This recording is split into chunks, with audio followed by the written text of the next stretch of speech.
आज आपण एक आगळी वेगळी रेसिपी पाहत आहोत. हो, हे अंडेच आहेत, बरोबर ओळखलात. तर बघा, हे इडली पात्र आहे.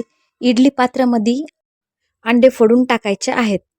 हे बघा, एक आगळी वेगळी रेसिपी आहे, पण एवढी चटपटीत, एवढी छान, एवढी युनिक रेसिपी आहे. एकदा जर तुम्ही करून पाहिलात तर अंड्याची भाजी न खाता तुम्ही असेच करून खाणार. जेवणासोबतही तुम्ही तोंडी लावू शकता, चपातीसोबत, भाकरीसोबत, भातासोबत, कशाही सोबत तुम्ही खाऊ शकता. बघा, नक्कीच करा.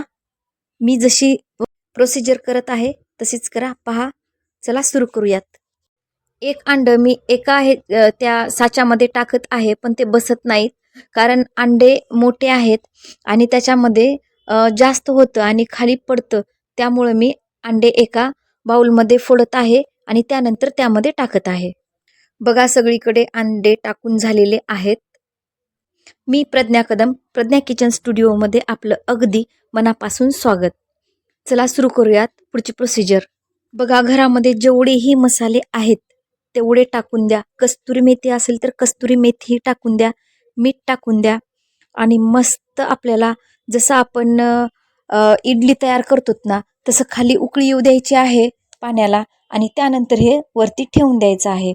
सगळ्यात वरती जे असतं इडली पात्र, म्हणजे सगळ्यात वरती जे रॅक असतं ना, त्या रॅकवरती हे टाकायचं आहे. खाली सगळे रॅक खुले ठेवायचे आहेत.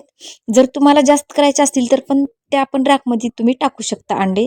मी फक्त हे 4च केलेले आहेत. तर खालचेच पूर्ण रॅक ठेवा, सगळ्यात वरच्या रॅकमध्ये टाका, म्हणजे छान व्यवस्थित शिजून जाईल. हे बघा, मी यात टाकला आहे चाट मसाला, त्यानंतर टाकलेला आहे काळा मसाला, त्यानंतर टाकला आहे मटन मसाला, थोडीशी हळद टाकलेली आहे, थोडंसं लाल तिखट टाकलेलं आहे, त्याच्यानंतर मीठ थोडं जास्तच टाका, थोडं धणे पावडर टाकलेलं आहे आणि थोडं जिरा पावडर टाकलेलं आहे.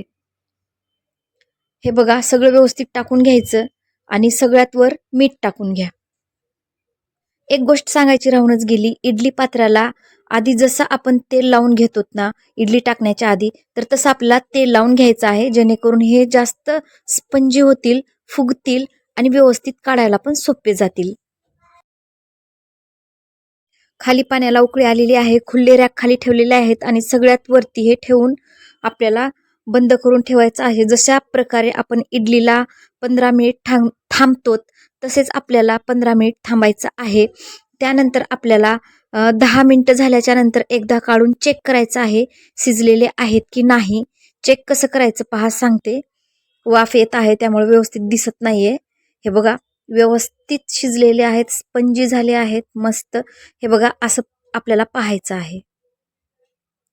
मस्त शिजलेले आहेत, पाहिजे तसा खूप छान स्मेल येत आहे. मसाले पण छान शिजलेले आहेत बघा. वाव, अगदी पाहिजे तसं झालेलं आहे. जसं आपण इडली काढतो त्या पद्धतीनं काढून घ्यायचे. दुसरी एक गोष्ट म्हणजे, जर शिजले नसतील, चाकू तुम्ही टाकून पाहिला पण ते शिजले नसतील, तर परत तुम्हाला 5 मिनिटं ठेवायचे आहे आणि परत तसंच चाकूमध्ये टाकून पाहायचं आहे शिजलेले आहेत की नाही. बघा, खाली तेल लावलेलं होतं त्यामुळं व्यवस्थित सगळे निघत आहेत. जसं इडली काढतो तसं चमच्याच्या साहाय्याने व्यवस्थित काढून घ्यायचं आहे. जेवणासोबत काही भाजी नसेल तर तुम्हाला करायचं असेल तर अगदी 2 ते 3 मिनिटांमध्ये ही रेसिपी होऊन जाते. जास्त वेळही लागत नाही, जास्त कुटाणाही करायची गरज नाही. सरळ अंडे फोडायचे, टाकायचे, मसाला टाकायचा आणि ठेवून द्यायचा. भाकरीसोबतही खाऊ शकता, चपातीसोबतही खाऊ शकता, भातासोबतही खाऊ शकता. नक्कीच ट्राय करा. सगळेच काढून झालेले आहेत बघा. त्यानंतर पुढची प्रोसिजर आहे. जर तुम्हाला ती करायची असेल तर करू शकता, किंवा असं जरी तुम्ही खालात तर अप्रतिम एकदम मस्त लागतं बघा. असं जरी असंही खाऊ शकता आणि असं नाही खावं वाटत असेल तर तुम्हाला पुढची प्रोसिजर सांगते. पॅन घ्या, पॅनवरती ऑइल टाका. 1 टेबलस्पून, हाफ टेबलस्पून टाकलं तरी चालेल बघा. व्यवस्थित सगळीकडे पसरवून घ्या आणि त्यावरती जे आपण केलेले आहेत अंड्याचे, तर ते यावरती ठेवायचे आहेत. हे बघा, जसं मी ठेवलेलं आहे तसे ठेवून द्या आणि गॅस आपल्याला कमी आचेवरच ठेवायचा आहे आणि थोड्या वेळाने आपल्याला परतून घ्यायचे आहेत. गॅस कमी आचेवरच राहू द्या, 1 मिनिटाने आपल्याला लगेच परतून घ्यायचे आहेत. हे बघा, हे बघा, दोन्ही साईडनी मस्त फ्राय झालेले आहेत.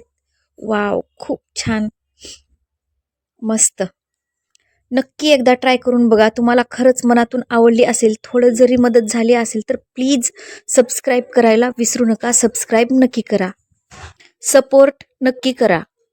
तर लाईक करा, कमेंट करा, शेअर करा, सबस्क्राईब नक्की करा. असेच माझे नवीन नवीन विविध युनिक रेसिपी पाहण्यासाठी बेल आयकॉन प्रेस नक्की करा. मजेत राहा, आनंदी राहा, सुखी राहा, मस्त खा, मस्त राहा. खूप छान झालेली आहे. खूप छान टेस्ट येत आहे बघा.